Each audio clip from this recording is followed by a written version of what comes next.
Hello everyone. Today, my name is Andrea Manoli, and today we're going to discuss with Dr. Katerina Kalaitzaki and myself about the Greenland Regulation and the movement of goods. Dr. Kalaitzaki will begin with this framework, and then I will provide briefly the situation regarding smuggling of goods across the Green Line. This training is under the project entitled Smuggling and Human Trafficking Across the Green Line, which is sponsored by the British High Commissioner and facilitated by UCLan Cyprus. Of course, with the help of our knowledge partners, I claim, and Step Up Stop Slavery. So I will now give the floor to Dr. Katerina Kalaitzaki without further ado. Thank you very much, Andrea. First of all, can you hear me well? Yes, yes. That's perfect. So, as was stated, I will start with the Greenland Regulation and some introduction on the free movement of goods that pass through this Greenland Regulation. So before we begin with the movement of goods, I would like to give an introduction on the more general aspects of the Greenland Regulation and the more historical background behind this regulation and the reasons why this regulation was needed. So the whole of Cyprus is part of the European Union, as we know. Yet since the 1974, and due to the ongoing Turkish invasion and occupation on the island, the ceasefire line, which is referred to as the Green Line, as we will see, has separated the two parts of the island. And it's important to remember that this line, according to the law, is not an external border of the European Union, but since the government of the Republic of Cyprus does not exercise effective control in the northern part of the island, and as a result of this de facto partition of the island, EU legislation is suspended in line with Protocol 10 of the Act of Accession of Cyprus in the European Union, until and unless the Council, acting unanimously, decides the withdrawal of this suspension. So this leads to this unprecedented situation in the European Union of a member state of the European Union not exercising effective control over the whole of its territory. As a result, it is necessary to determine the terms under which EU law applies to the Green Line, including in its boundary with the eastern sovereign base areas. So, because and due to this suspension of the application of EU law in the northern areas of Cyprus, the north is basically excluded from the EU's customs and fiscal territory, as well as its area of the freedom, justice, and security. Therefore, the northern part, in terms of interactions across the divine, is excluded from the freedom of movement of goods, services, persons, as well as capital within the European Union.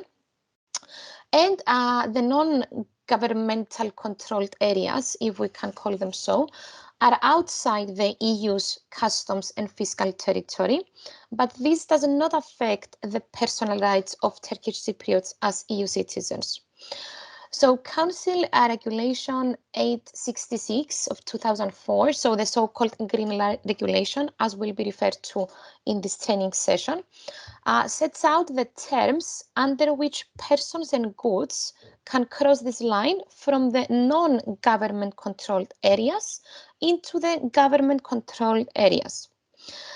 To some extent, this situation has been mitigated by the Greenland Regulation, as we will see, which basically claims jurisdiction over the movement of goods, services, and persons across the Green Line, and sets out this special term and this special framework for such activities.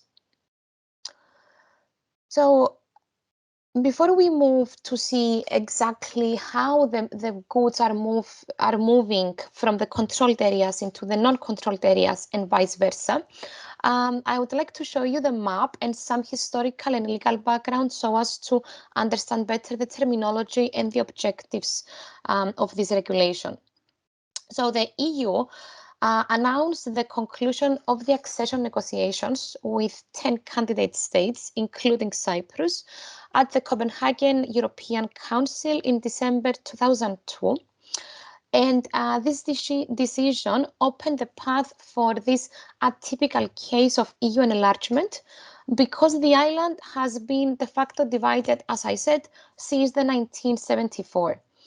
So the puzzling aspect, if you want, was that the government, which had been negotiating EU membership since the 1990s and internationally represented the whole of the island, had no control over the northern part of the Green Line. Therefore, one of the two partners of the Republic of Cyprus, so the Turkish Cypriot community, was not represented at all in the government and was completely absent from the EU accession process.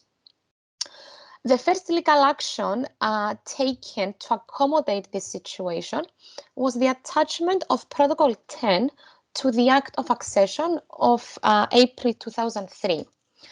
So this protocol proclaimed that as of the 1st of May, the application of EU law would be suspended in the northern part of Cyprus, pending a comprehensive solution to the Cypriot problem, as the Republic of Cyprus authorities do not exercise effective control over the northern part of the Green Line. So at the same time, the EU aimed to address the political consideration of having possible external border, meaning the Green Line, by decreeing that it was rather a line that has divided the territory of the member state than actually talking about an external border. This would address as well the concern of the Republic of Cyprus on Cyprus actually becoming part of the EU as a whole, and would ensure that the Republic of Cyprus, the government, would not be found liable for any potential breaches of EU law in the north, since no effective control is exercised. For this reason, Article 1 of Protocol 10 establishes that the north part of Cyprus is described as those areas of the Republic of Cyprus in which the government of the Republic of Cyprus does not exercise effective control, while Article 2, as shown on the slide, establishes that the area south of the Green Line is referred to as areas in which the government of the Republic of Cyprus exercises effective control. So Article 1, Paragraph 2 constitutes this lex specialis legal basis for the application of the EU acquis upon an eventual withdrawal of the suspension. So this was the first legal instrument that was adopted to address the legal gap that was created from the unprecedented situation in Cyprus of the two de facto partition of the island. Now, the second legal arrangement that was created to solve these gaps is the Greenland Regulation that we will be discussing today. That was proposed, in fact, from the European Commission on the 2nd of March 2004 on the legal basis of Protocol 10. So this regulation is actually established based on Protocol 10. It uses Protocol 10 as the legal basis. So the final version of this regulation was adopted on the 29th of April 2004, exactly prior to the island's EU accession. Now, there are two main reasons for this regulation and why this regulation was necessary. Of course, it was there for two main reasons. The first one is legal and the other one is political.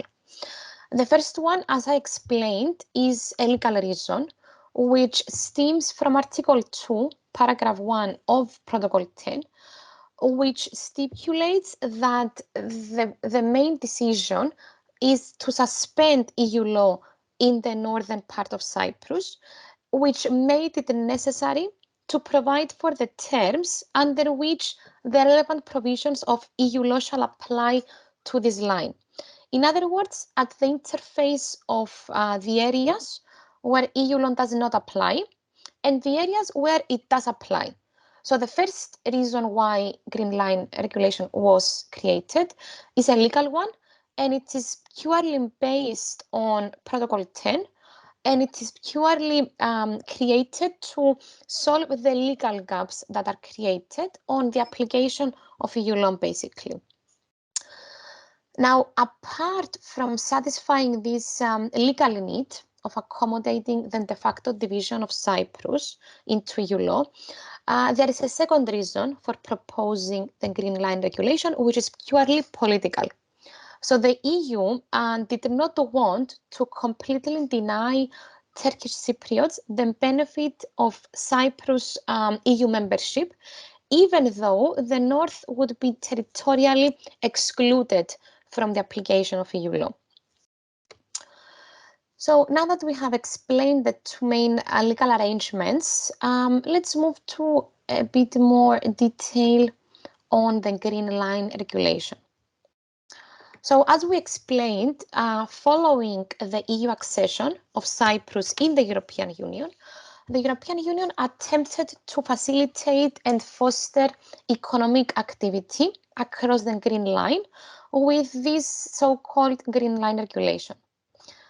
So having been adopted in accordance with the de facto divided island of Cyprus in 2004, the EU provisions of Protocol 10, which suspends the application of EU law in the northern part of Cyprus, pending the unification of the island, as I mentioned, and the Greenland Regulation went even beyond those legal needs in order to accommodate the de facto division and pursue further political objectives. So across the Green Line, measures are taken with a view to promoting the economic development in the areas falls beyond the scope of Protocol 10, as I explained before, meaning that there is a special regime there that is put in place to address the situation there as well. Particularly, the Greenland Regulation was expected it was expected that increased economic activity across the Divine would help to develop economic and social contacts and economic interdependence between the north and the south of the island.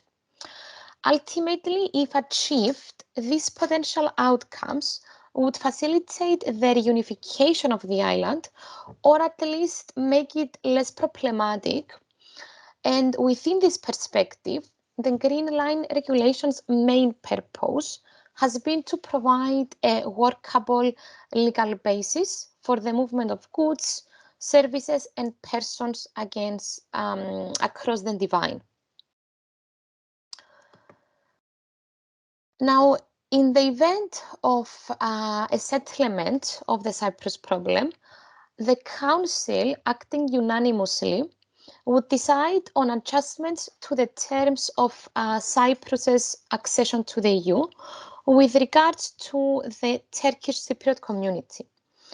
Now, until a settlement is reached, Articles 2 and 3 of Protocol 10 provide a legal basis for the regime of the Green Line, and more specifically, Article 2 of this protocol allows for the adoption of secondary legislation to partly replace the suspended rules of the internal market in the areas. So it basically sets an exception to the principles of application of EU law to the extent that it suspends the application of the EU acquis in the uncontrolled part of Cyprus until further notice. It is also underlined by a powerful supranational decision-making mechanism transferring power from the Republic of Cyprus to the Council to deal with the present and future scope of EU law in these areas, provided the Council decided to exercise this power at some point. Now, any revision of primary law necessary to accommodate any measures taken should in principle fall under this special competence of the Council at the initiative of the Commission, giving them a large power of appraisal and potentially rendering any review by the Court of Justice of the EU as marginal. Over time, however, this particular application of EU decision-making process has given rise to legal rows between the Council, the Commission and the Parliament over proposed instruments of EU law in order to address this differentiated application of EU law in the Republic of Cyprus. In the meantime, of course, Protocol 10 still constitutes the main legal instrument of this differentiated integration of Cyprus as far as its de facto partition is concerned, giving a key role to the Republic to play in the determination and maintenance of its own jurisdiction and its own fate within the EU. So on the more practical aspects of how this regulation works, now that we have seen what the interrelation is between Protocol 10 and the Greenland Regulation, we will see some more practical aspects. So on the practical aspects, the Green Line is not recognized as the de jure external border of the EU, as has been seen in the previous section. So the Greenland Regulation avoids terminology such as exports or imports, which could lead to the assumption that the North is a third country, and goods are merely introduced into the government control areas, so the South, or sent to the non-controlled areas, so the North. In line with the one country approach, no customs declaration is required for the movement of goods from the north to the south, and no custom duties are levied according to Article 4, Paragraph 2, So these goods are also exempt from import VAT, provided that they are to be consumed in the south, according to Paragraph 7 of the same article, while on the other hand, once the goods enter the south from the north, they acquire the status of community goods, according to Paragraph 11, which means that Turkish Cypriot products can be principally traded to other EU countries with trade privileges as well as to third countries through the ports of the south. Of course, in such a scenario, the import VAT is due. So the important aspect in more practical terms is the terminology of the Greenland Regulation and the fact that it is really emphasizing on the fact that we are not talking about exports or imports, and this objective of introducing or sending products that will then become freely circulated in the community, in the European Union. Now, Paragraph 3 of Article 4 determines that the goods shall cross the line only at the crossing points listed in the first annex and the crossing points of Pergamos and Strovilla under the authority of the Eastern Sovereign Base areas. Additionally, Paragraph 5 of the same article indicates that goods shall be accompanied always by a document issued by the Turkish Cypriot Chamber of Commerce, duly authorized for that purpose by the Commission in agreement with the government of the Republic of Cyprus or by another body so authorized in agreement with the latter. Now, the Turkish Cypriot Chamber of Commerce or other duly authorized body will maintain records of all such documents issued to enable the Commission to monitor the type and volume of goods crossing the line, as well as their compliance with the provisions of this article. So the Commission and the European Union still remain the watchdogs of this crossing of goods, especially in terms of overseeing the legality and the enforcement of this regulation. The Greenland Regulation, as mentioned, as explained, stipulates a special regime for the movement of goods from the north to the south and defines the terms and conditions for such activity. So, in particular, the movement from the areas in which the EU is not applied to the areas which it is applied. Two particular articles, paragraphs, in fact, of Article 4 define the scope of the movement of goods and the range of products allowed for trade from the north to the south.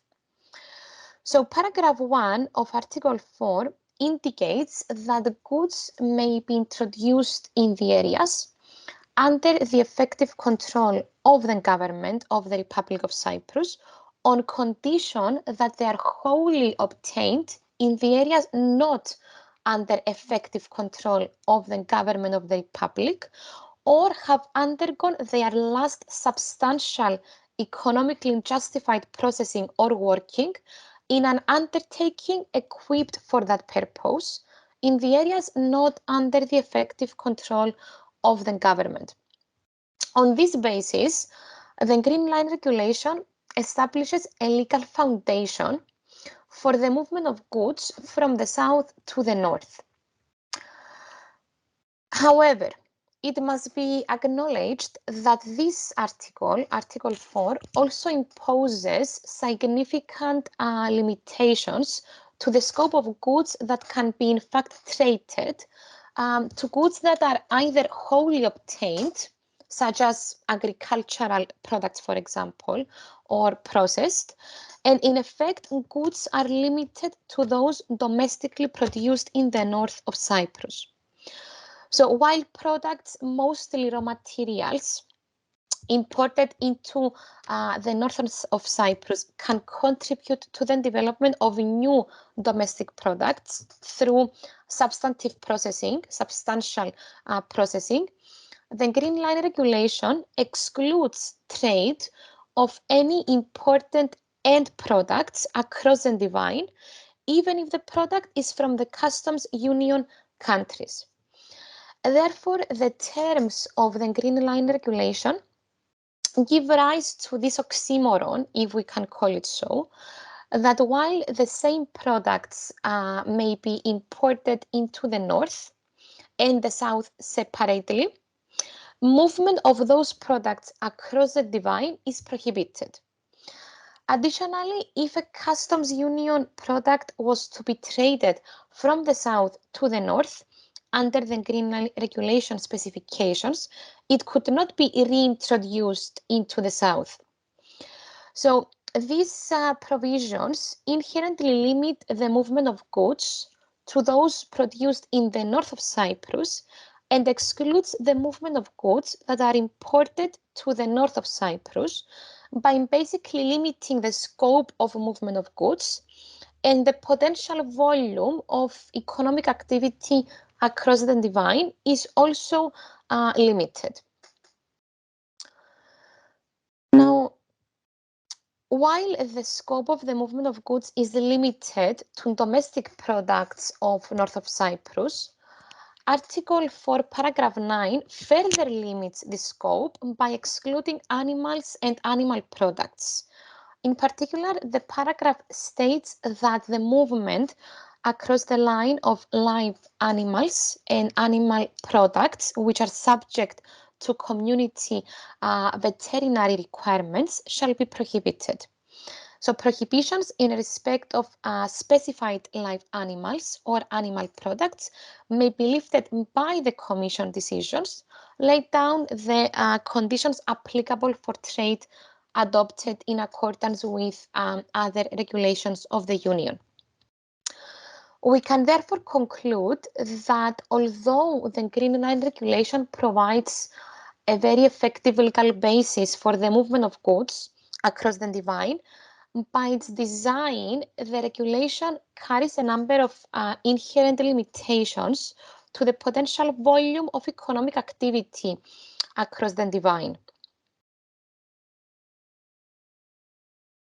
Now, for the crossing of goods, excluding live animals and animal products, which is regularly updated in fact, the Republic of Cyprus agreed that goods certified by the Turkish Cypriot Chamber of Commerce and originating in the areas can cross the Green Line freely.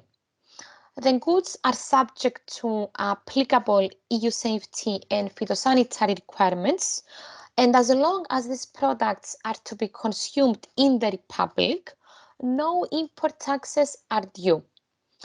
Once the goods enter the Republic, they are considered as union goods and therefore are subject to value-added taxes.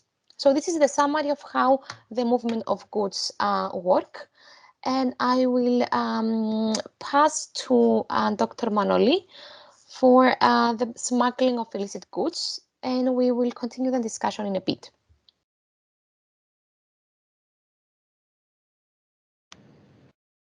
So thank you, Dr. Kalaitzaki, about this. If you just approve my request for controlling the PowerPoint presentation. So to add to what Dr. Kalaitzaki said, in a nutshell, the so-called Greenland Regulation sets out the term under which person, goods and services can cross the line from the non-government controlled areas in the government control areas and vice versa. So as I was saying, in a nutshell, the so-called Greenland Regulation sets out the term under which persons, goods and services can cross the line from the non-government controlled areas into the government controlled areas and vice versa. The rules have been extended to the boundary between these areas and the UK Eastern Sovereign Base area in order to facilitate the effective implementation of the so-called Greenland Regulation. This is a very simplified explanation, though, as in reality, what we refer as Green Line is two lines about 180 kilometers long, spanning the island. This highlights how big this line is and how difficult it is to regulate it.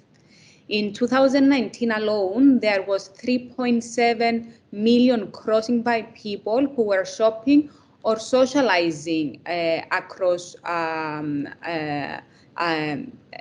the line, and this is only the number that was recorded from the official crossing points. That means from the authorized points. Nevertheless, over the years, smugglers and traffickers have established illegal routes through which they smuggle people and goods. For the purposes of this training, though, I will concentrate on smuggling of goods.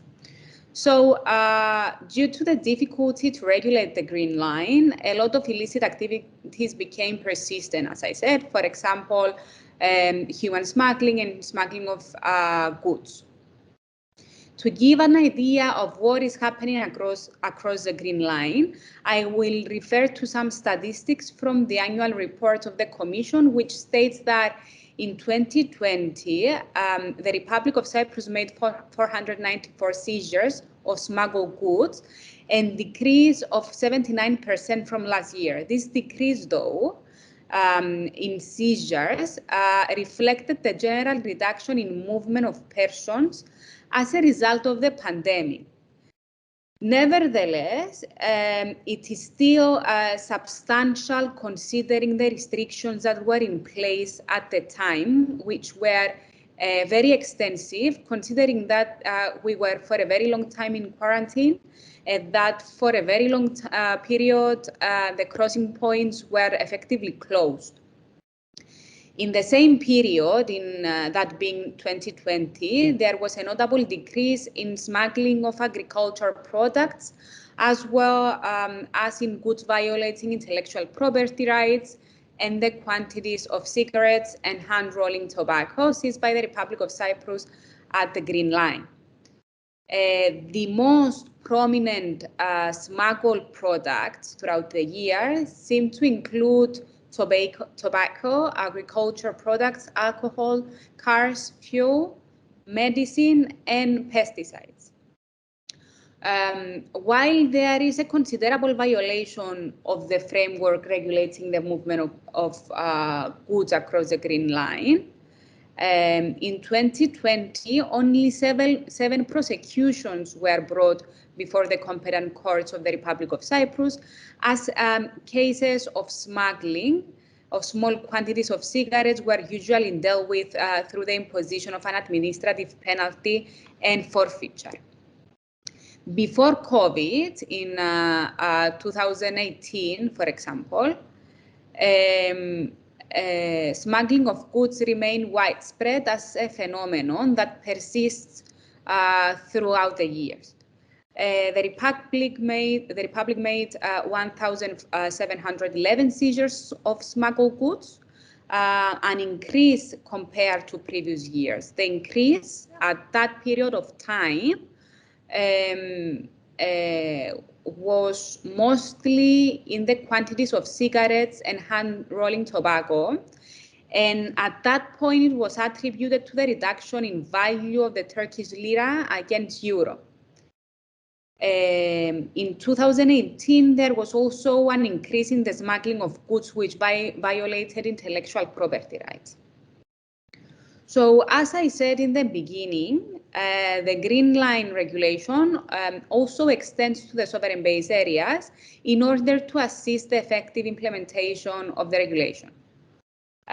To give the image of what is happening there as well, in 2020, the Eastern Sovereign Base Areas authorities reportedly also recorded a decrease in the number of seizures of smuggled goods within the SBAs.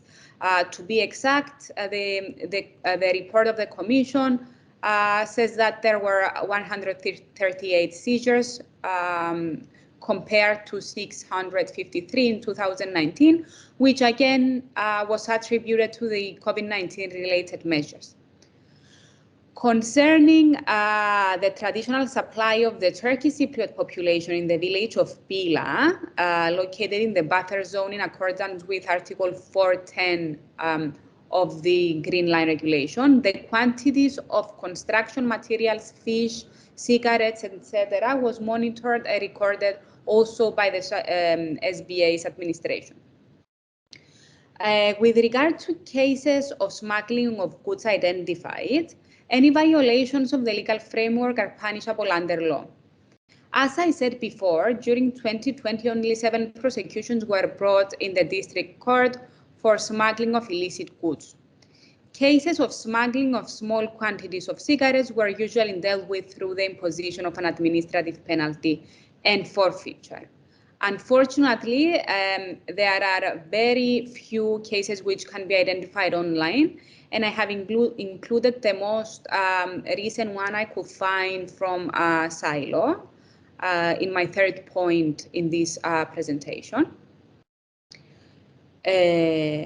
which, as we can see from this case, the cases that went to court involve the provisions of the Custom Code Law of 2004. In brief, the 2004 law grants to the Customs Department the exclusive power to apply the provisions of the law, the Customs Code, and the relevant legislations concerning taxes, the certification of duties, taxes, and other charges imposed in accordance with the provision of the relevant legislation, the management of the information, or in any other way which relates to matters within its competences. In this particular case, following a relevant customs control at Daios Dometios crossing point, officials of the Customs Department seized an amount of 3,500 euros that the applicant brought with him from the occupied areas back in 2015. The applicant to the current appeal was stopped for check due to information about him smuggling items that infringed intellectual property rights, as well as due to previous cases in which he was involved. The confiscation of the amount of 3,500 euros was made under the provisions of the Custom Code Law 2014, but also of the imposition of restricted measures on transaction in cases of emergency law of 2013, and the imposition of restrictive measure on transactions in the event of emergency of the 35th degree as well. According to the latter provisions, of the latter, that being the 35th degree, the transfer to the occupied areas from the Republic an amount over 300 euros per day, or the equivalent in foreign currency per natural person who usually resides in the Republic, was forbidden. In this respect, the applicant claimed the amount which he said that he transferred with him at his initial entry point from the control to the non-control areas of the Republic, and subsequently on his return to the control areas. He thus claimed that for the provisions of Article 103 and 104, that the provisions of Articles 103 and 104 applied in his case. For the record, Articles 103 and 104 of the Custom Law provide for the seizure and confiscation of goods respectively.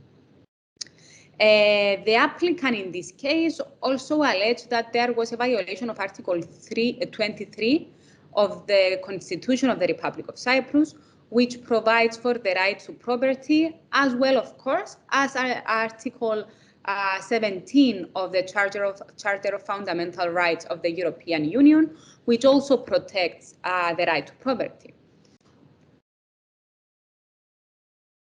According to the court, the confiscation is not an enforceable administrative act and is not subject to a review under Article 146 of the Constitution due to its inextricable connection to judicial procedures. The mechanism introduced by the law regarding confiscation is indivisible for this and the provisions of the law authorizing the confiscation cannot be separated from the rest. It is a condition, according to the court, of the law that the confiscation be carried out not in order for any legal consequences to result from it, but in order to follow what is provided as a continuation of the law. The court moved on to reject the appeal in this case. And what we see is that there is a constant balance in judicial cases of personal rights and the rights that arise from the situation in Cyprus. Now, let's turn to see how is the Republic of Cyprus and the sovereign base areas trying to combat the phenomenon. So to combat the phenomenon of smuggling, the authorities of the Republic are planning to introduce the so-called Green Line Watch. Although there is still nothing concrete, media portals report that this will be done through cooperation between law enforcement and local authorities. According to the previous Minister of Justice, Mr. Ioannas Nicolaou, the police of the Republic will be assisted in this endeavor through volunteers who will be trained by the police, a program which will entail mapping the dividing line and the crossings and drafting immediate response plans and training monitors. This initiative will also involve bolstering measures along the buffer zone. In their part, to tackle the phenomenon of smuggling, The authorities of the sovereign base areas have hired additional officers and procured detection equipment to stop irregular migration and generally smuggling. An intelligence unit dedicated to boundary surveillance was also created, and 2 new specialist vehicles were deployed. So that was all from me to add to what Dr. Kalaitzaki said. But what I wanted to ask Dr. Kalaitzaki after that is about, and having heard about Greenland regulation, is about any potential threats to the European integration that might arise of this situation, which is both legal and political in Cyprus. And also, since I spoke about the sovereign base areas and the fact that the Greenland regulation has been extended to these areas, how is Brexit affecting, how Brexit is involved in this aspect? Thank you very much for all the information. I think it's very interesting, and I think what's most interesting is the low number of prosecutions that you mentioned, which is quite interesting, and it's important to see how to combat this, as you mentioned. So yes, obviously, of everything you mentioned is creating threats to European integration. And I will give you some interesting aspects as to how these threats are created and whether this is something dangerous or something that can be addressed effectively. So first of all, as I mentioned, of course, despite its posing threats to European integration that I will be discussing, due to the non-conventional application of EU law, and in some aspect in its non-application at all, it can also be argued that the Greenland Regulation regime has provided for a viable and working framework for the development of intra-island trade relations and has brought the two communities closer. Its functioning, however, is subject to questioning, particularly with respect to its effectiveness to enable goods originating in the areas to penetrate the EU market, and of course, in terms of effectiveness and preventing of offenders, as you also mentioned. So throughout the years, the European Commission emphasized the need to adopt a regulation that would allow direct trade relations between the uncontrolled areas and the rest of the member states, which is of course firmly opposed by the Republic of Cyprus for reasons of non-recognition of any political entity associated with the occupied areas.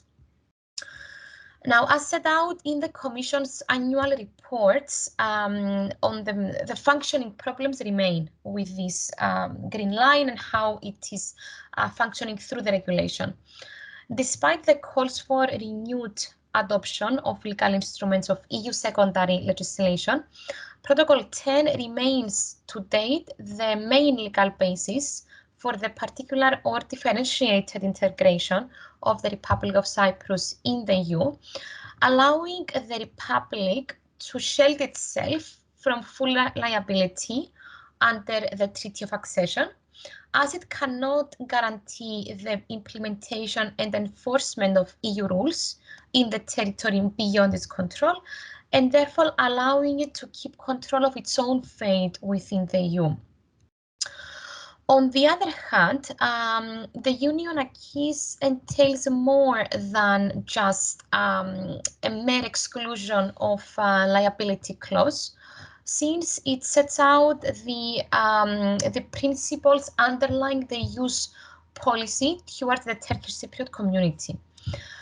On the other hand, however, even if Protocol 10 has been in force since the Cyprus accession in the EU, the suspension of the application of EU law in that part of the Republic is deemed to be temporary in nature and preparing the ground for the full application of the Union acquis in the Republic upon reunification.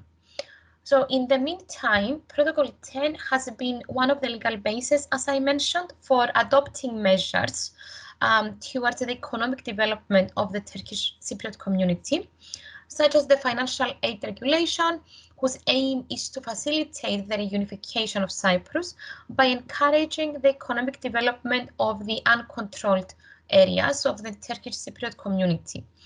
So if and until such a settlement is reached, Protocol 10 should act as no barrier to the individual exercise of fundamental rights by all Cypriot citizens, as the suspension of EU law is territorial in nature and does not extend to the exercise of individual rights beyond its territory.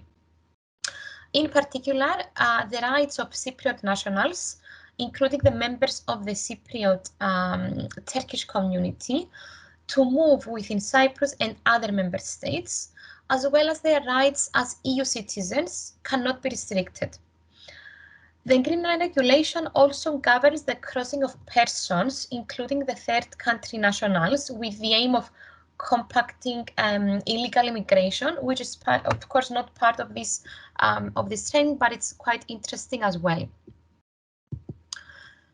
Now, even if dynamic forces of European integration can lead to opportunities and threats within the EU member state territories, it remains that 15 years or more after Cyprus' accession to the EU, the integration of the whole island of Cyprus still constitutes an ongoing challenge for the whole of the European Union and the Mediterranean region, given the lack of diplomatic relations with Turkey in a renewed political and legal context.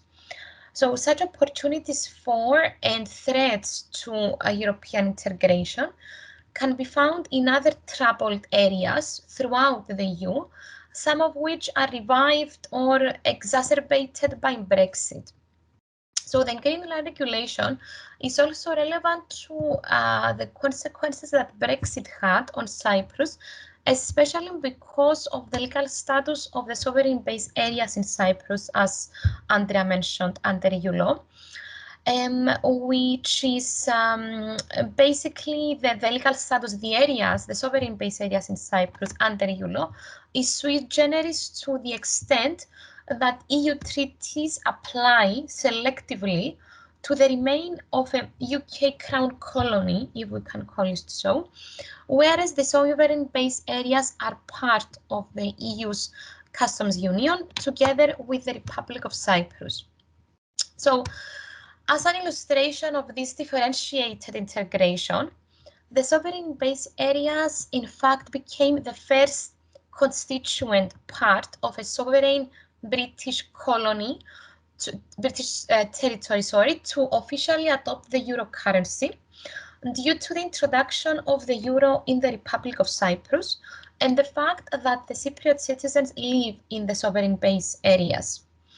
So this must now be considered in the context of a post-Brexit world, and the importance of the status of EU law in the sovereign base areas post-Brexit was in fact very clear at the beginning of the negotiations between the UK and the Republic of Cyprus in October 2017, by common understanding that an agreement that would secure the continuity of the exceptional regime applying to the sovereign base areas under EU law had to be reached. On the contrary, a potential customs border with the Republic of Cyprus would likely create significant economic, social, and political frictions on the island of Cyprus, including the effective application of the Greenland Regulation.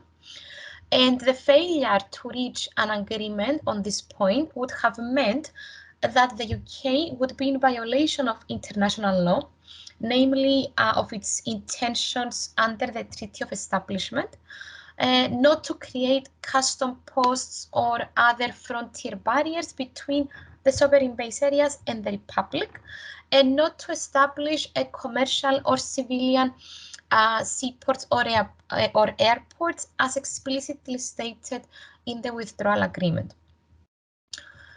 So the separate protocol on the sovereign base areas in Cyprus, agreed and annexed to the withdrawal agreement between the EU and the UK, aims to protect the interests of those residing and or working in the sovereign base areas following the UK's withdrawal from the Union, arguably in full respect of the rights and obligations under the Treaty of Establishment.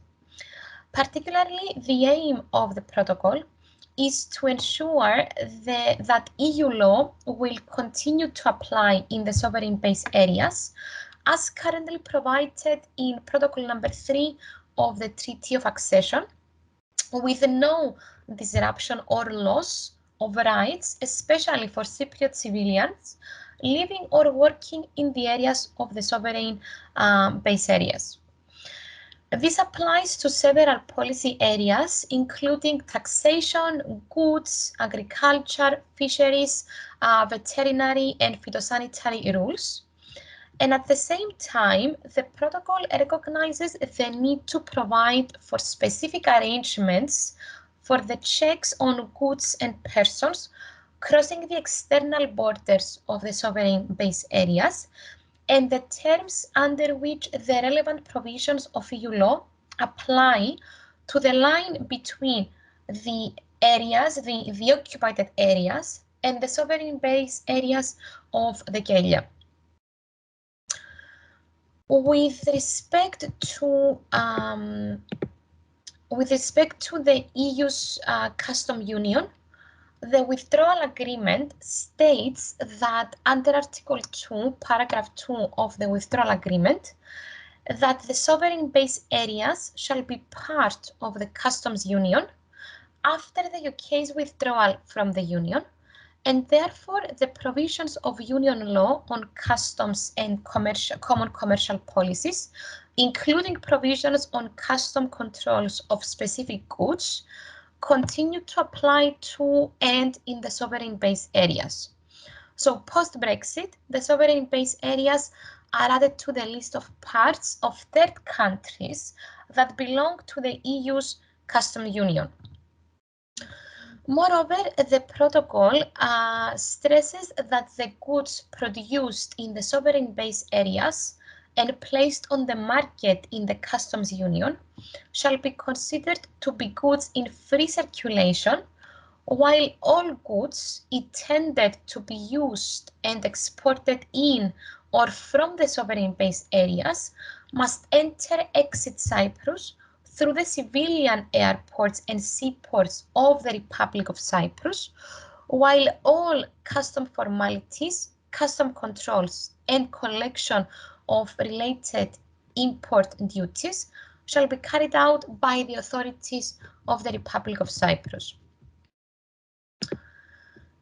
Now, derogations to these rules apply, among others, to goods imported or exported for official or military purposes, or in personal baggage by or on behalf of UK personnel, as well as by other persons travelling on defence or official business, who may enter or leave Cyprus through the seaports or airports of the sovereign base areas.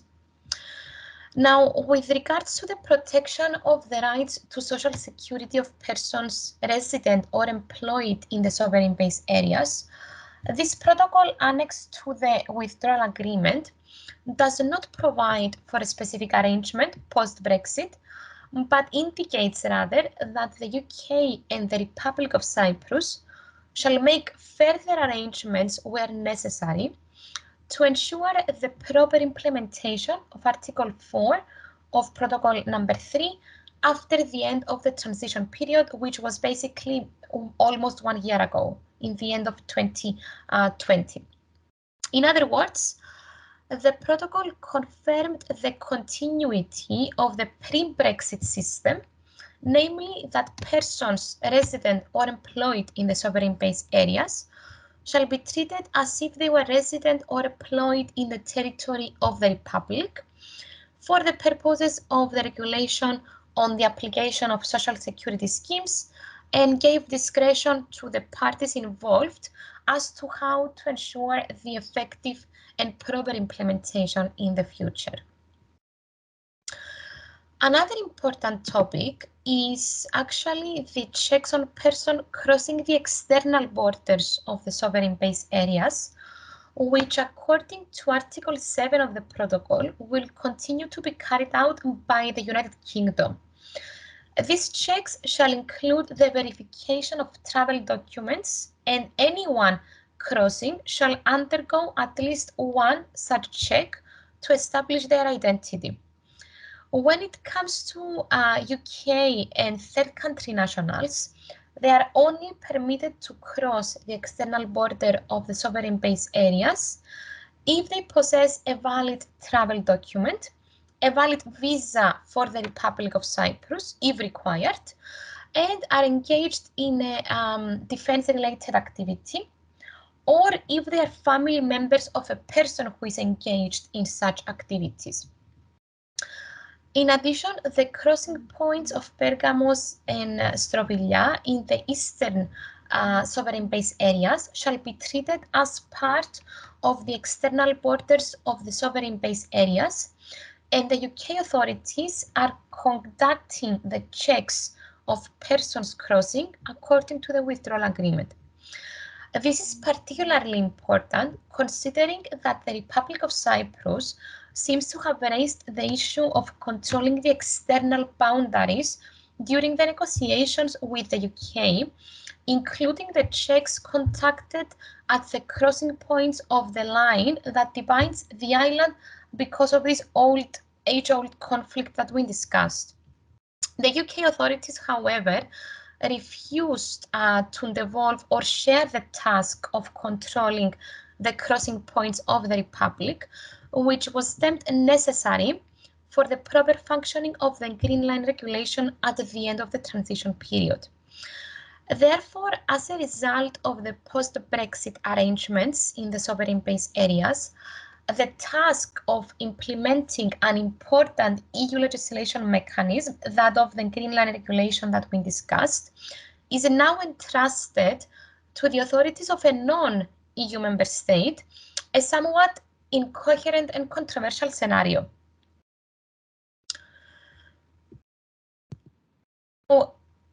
Post-Brexit, the responsibility to implement and enforce EU law in relation to the sovereign base areas was conferred to the Republic of Cyprus with respect to most areas covered by the agreement and apart from the security and military affairs. A specialized committee on the issues related to the implementation of the protocol relating to the sovereign base areas in Cyprus was also created, which will be making recommendations to the joint committee regarding the functioning of the protocol. Now, a question that was posed during the negotiations for the withdrawal agreement, which I found extremely interesting, is whether the Greenland Regulation could work as a model for the Northern Ireland issue that was created. So besides the position of the sovereign base areas post-Brexit, the arrangements made for the movement of goods and persons that we discussed came back to the forefront recently because of Northern Ireland. In particular, the Green Line arrangements currently in force on the island of Cyprus were viewed by some as a template for a soft border in the case of Northern Ireland after Brexit. So the case of Northern Ireland has undoubtedly constituted one of the most controversial aspects of Brexit negotiations, and still is, in fact, due to the complexity of the political and legal relationship between the UK and the Republic of Ireland. Particular areas of concern included the physical border between the Northern Ireland and Ireland, and threats to Northern Ireland's peace processes, as well as the Northern Irish citizens' rights. So while agreeing that the solution for Northern Ireland could not be based on previous precedents, the UK government's position paper on how to address these unique circumstances of the Northern Ireland and Ireland in light of Brexit initially noted that there is a number of examples where the EU has set aside the normal regulations and codes set out in EU law in order to recognize the circumstances of certain border areas, and this was referring to Cyprus. So a working paper from the Brexit Policy Institute also considered possible solutions, including the adoption of a flexible arrangement based on the Cypriot accession model, allowing Northern Ireland produced goods to be exported through the Republic of Ireland as EU goods. Now, in particular, the Greenland Regulation, which deals with this de facto Cyprus succession line, if I can call it so, in a soft manner, was discussed, including the fact that goods allowed to cross the line, subject to the conditions discussed, should not be subject to export formalities. So a similar arrangement could allegedly empower the Northern Irish authorities to identify goods as originating there and possibly gain some of the benefits and flexibilities that we have seen in the Cypriot model. Now, Michel Barnier, the EU chief negotiator, specifically mentioned that the Green Line is an example of exceptionalism that needs to be normalized, not to become the norm, not only to protect a united EU, but also due to the many asymmetries between the cases of Cyprus and the Northern Ireland. Primarily, the Republic of Cyprus is a member of the EU, and the Greenland Regulation allows parts of its territory, which is not effectively controlled by the government, to enjoy membership benefits. On the other hand, in the case of the Irish border, arrangements were sought for a territory that is under the control of a non-EU state. So it is exactly the opposite situation from what we have in Cyprus. At the same time, the areas in the northern part of Cyprus do not have officially recognized state authorities, which makes it hard to ensure effective customs control, issuance of driver's license, or even vehicle roadworthiness certificates without EU intervention.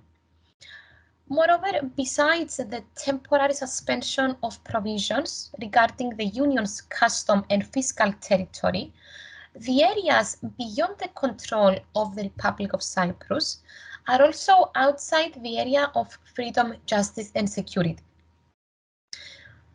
A country which has been de facto divided by force for more than 40 years now should not constitute a role model for a border arrangement between a Union member state and a third country. And it should also be remembered that the status quo over the ceasefire line in Cyprus has fed several illegal activities, including smuggling, tax evasion, fraud, and human trafficking, as was also discussed by Dr. Andrea. As such, the Green Line arrangements in Cyprus could hardly constitute a suitable model for the Northern Irish arrangement post-Brexit. So this is everything on my part. And thank you very much, Andrea. Thank you, Katerina. That was a wonderful presentation with a lot of very useful information and a lot of very interesting facts. And I must admit, I didn't expect the last 2 slides about Northern Ireland. It was very interesting. Thank you very much, and thank you everyone for watching this webinar.